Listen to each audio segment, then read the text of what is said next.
Bismillahirrahmanirrahim. Assalamualaikum warahmatullahi wabarakatuh.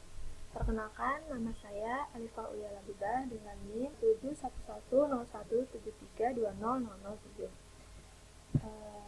Sebelumnya yang terhormat kepada dosen pembimbing saya yaitu Ibu Dewi Sri Susanti, dan kemudian yang terhormat kepada dosen pengajar mata kuliah metode penelitian ilmiah yaitu Ibu Dewi Anggraini dan Ibu Aprida Siska Lestia.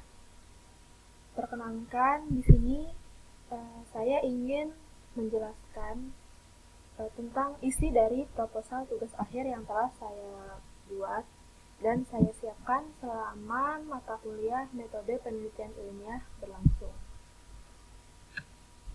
Ya, langsung saja.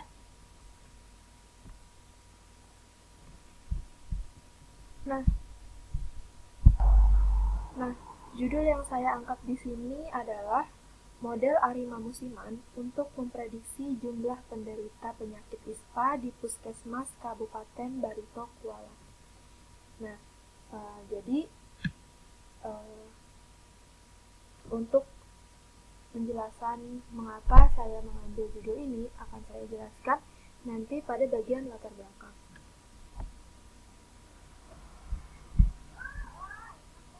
Nah, kemudian dalam presentasi kali ini yang akan saya jelaskan dalam presentasi ini adalah yang pertama latar belakang, kemudian perumusan masalah, tujuan penelitian, manfaat penelitian, kemudian yang kelima yaitu batasan masalah, kemudian tinjauan pustaka, kemudian variabel penelitian, jenis dan sumber data, dan bagian yang terakhir adalah bagian prosedur penelitian dan jadwal penelitian.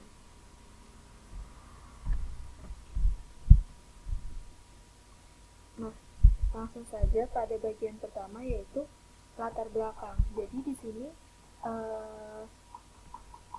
menjelaskan mengapa saya mengambil judul tersebut.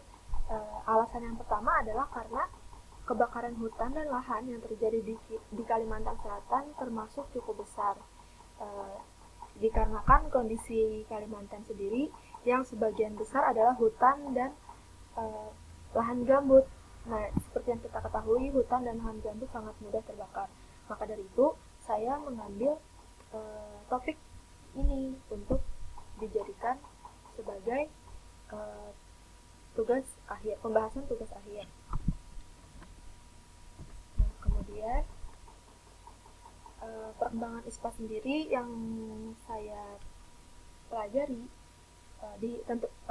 tentunya di Kalimantan Selatan, berdasarkan data Dinas Kesehatan Batola sejak Juli 2019 dari 17 puskesmas ada sekitar 13.654 warga berusia 5 tahun ke atas yang terserang ISPA.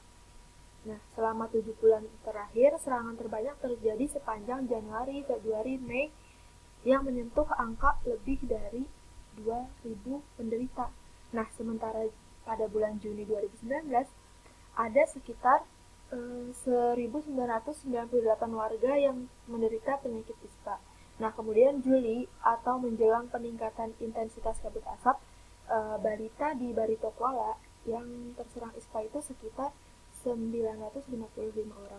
Nah, artinya jumlah ini tidak menentu, sehingga pihak puskesmas tidak bisa menentukan perkiraan jumlah obat atau vaksin yang harus disediakan untuk pengobatan penyakit ISPA pada saat musim kemarau dan fenomena kabut asap terjadi.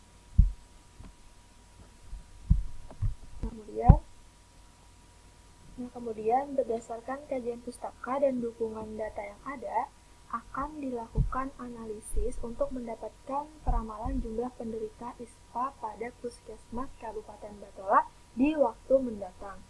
Nah, di sini karena saya menggunakan data deret waktu, maka model yang saya gunakan dalam penelitian ini adalah Arima.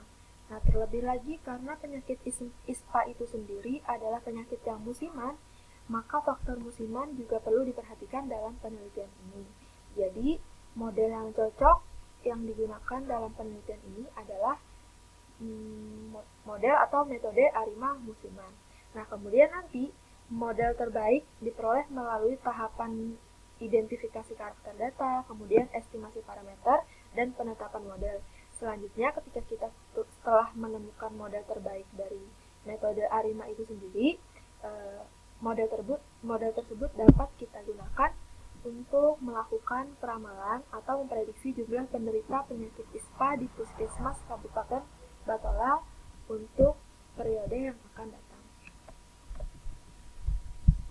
Kemudian selanjutnya, berdasarkan latar belakang yang telah saya paparkan tadi, maka rumusan masalah pada penelitian ini adalah yang pertama, bagaimana model ARIMA musiman yang sesuai untuk memprediksi jumlah penderita penyakit ISPA di Puskesmas Kabupaten Batola. Kemudian yang kedua, bagaimana hasil analisis prediksi jumlah penderita penyakit ISPA di Puskesmas Kabupaten Batola untuk masa yang akan datang. Nah, kemudian bagian ketiga yaitu tujuan penelitian.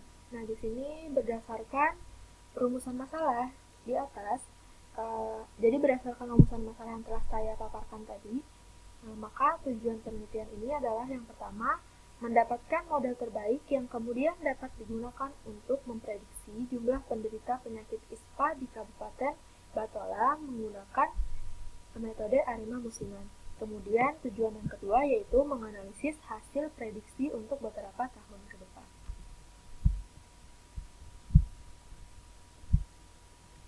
Nah, kemudian selanjutnya,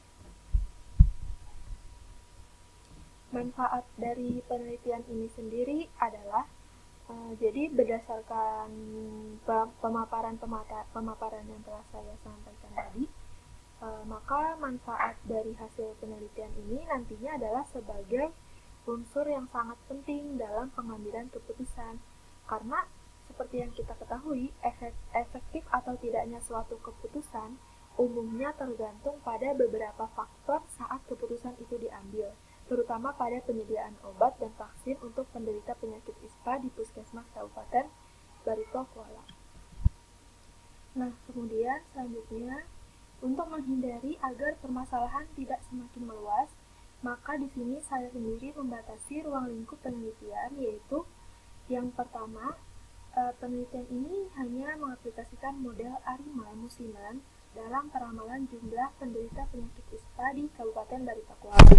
Nah, yang kedua, jenis data yang digunakan merupakan data sekunder, yaitu data yang saya ambil dari Puskesmas Kabupaten Barito Kuala itu sendiri.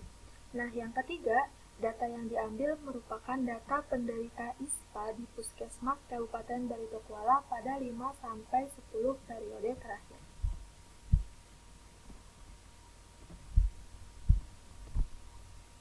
Nah, kemudian selanjutnya, di sini ada beberapa tinjauan pustaka, yaitu yang pertama deskripsi Kalimantan Selatan, yang kedua Karhutla, yang ketiga Kabut Asap, keempat ISPA itu sendiri, yang kelima menjelaskan sedikit tentang metode ARIMA musiman, dan yang keenam menjelaskan tentang model ARIMA musiman yang saya pakai dalam penelitian ini.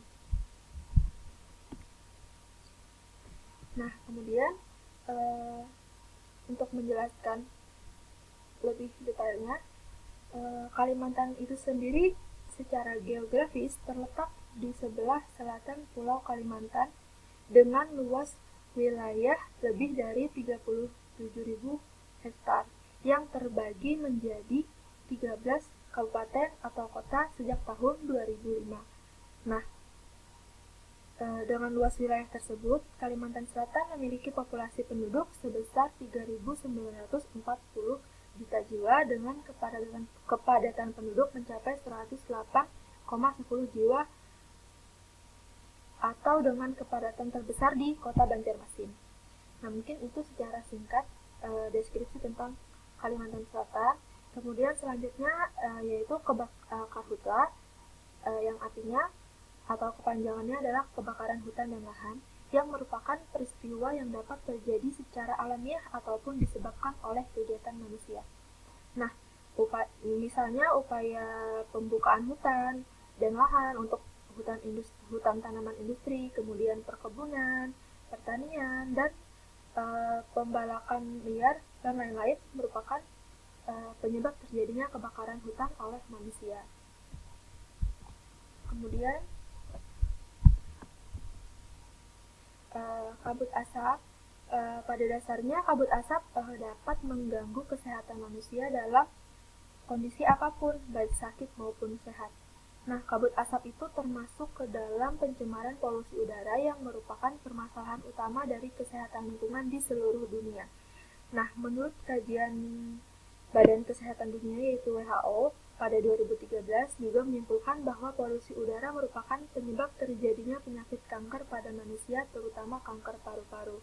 Nah, jadi kabut asap itu juga tidak hanya memicu kanker paru-paru saja, kabut asap juga dapat menimbulkan bahaya lainnya bagi kesehatan seperti mengganggu peredaran darah, menyebabkan iritasi, kemudian bersifat karsinogenik dan merusak pernapasan dan lain-lain. Nah, kemudian ISPA sendiri itu adalah seperti yang kita ketahui, ISPA yaitu infeksi saluran pernapasan. Nah, gangguan pada pernapasan pun bisa berdatangan seperti asma, ISPA tadi, penyakit paru-paru, penyakit jantung, hingga kanker paru-paru.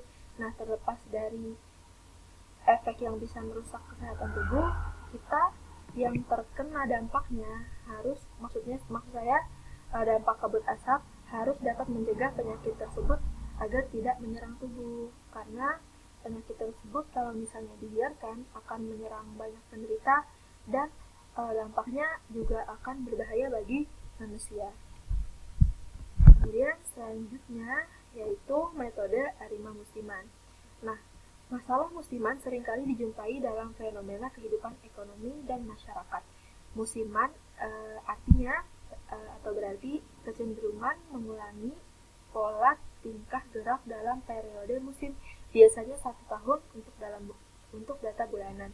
Nah, karena itu deret waktu musiman mempunyai karakteristik yang ditunjukkan oleh adanya korelasi berurutan yang kuat pada jarak semusim, yakni waktu yang berkaitan dengan banyak observasi pada periode musim. Beberapa contoh deret waktu musiman antara lain misalnya jumlah penumpang pesawat, kemudian jumlah turis yang datang, kemudian tingkat penderita suatu penyakit, seperti itu. Nah, kemudian model arima musiman yang saya gunakan di sini adalah seperti yang saya tampilkan pada layar.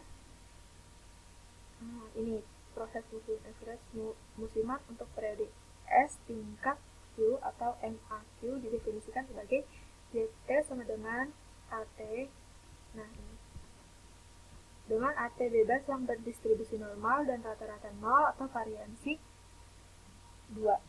Nah, di sini jadi ketika nanti data tidak normal, itu kita akan menormalkan data atau menstasionerkan data dengan beberapa cara seperti differencing dan lain-lain. Nah, kemudian selanjutnya memasuki bab variabel penelitian dan sumber data. Variabel penelitian yang digunakan dalam penelitian ini adalah variabel X yang mendefinisikan penderita penyakit ISPA pada Kabupaten Batola dan variabel Y sebagai variabel pendamping yang mendefinisikan tahun atau bulan. Nah, kemudian jenis dan sumber data dalam penelitian ini yaitu saya akan mengambil lokasi di Provinsi Kalimantan Selatan, tepatnya di Kabupaten Baritokuala. Kemudian populasi dalam penelitian ini sendiri adalah masyarakat Kabupaten Baritokuala, Kalimantan Selatan yang menderita penyakit ISPA pada 5-10 periode terakhir. Dan jenis data yang digunakan dalam penelitian ini adalah data deret waktu.